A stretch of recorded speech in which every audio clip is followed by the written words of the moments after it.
Cyril Ferraud, ce petit rituel qu'il avec Léa Salamé chaque dimanche. Ce samedi 18 février, et pendant les 4 prochaines semaines, les téléspectateurs de France 2 feront travailler leur méninge avec 100% logique. Un jeu présenté par Cyril Ferraud. L'animateur passera ensuite le relais à Léa Salamé, avec qui il a développé une certaine complicité. Il n'y a pas que Michel Drucker qui porte Cyril Ferraud dans son cœur. Depuis qu'il a réalisé son rêve de gosse en présentant des jeux sur petit écran. Le chouchou de France Télévisions ne ménage pas sa peine pour le poursuivre le plus longtemps possible.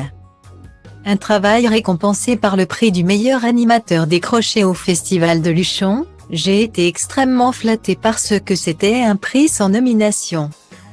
À l'unanimité du jury composé de professionnels avec des patrons de programmes de toutes les chaînes.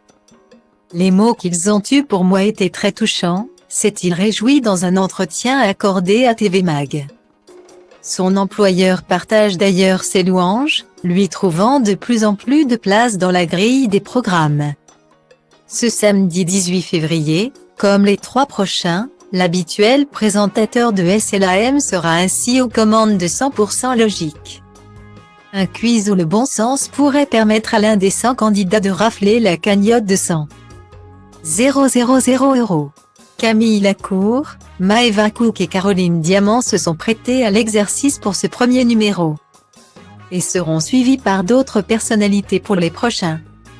Si les audiences sont au rendez-vous, ce divertissement pourrait servir de rampe de lancement à Quelle époque, qui lui succède sur France 2. Cyril Ferraud a récemment été invité par Léa Salamé sur son plateau. Et le courant semble être bien passé entre les deux.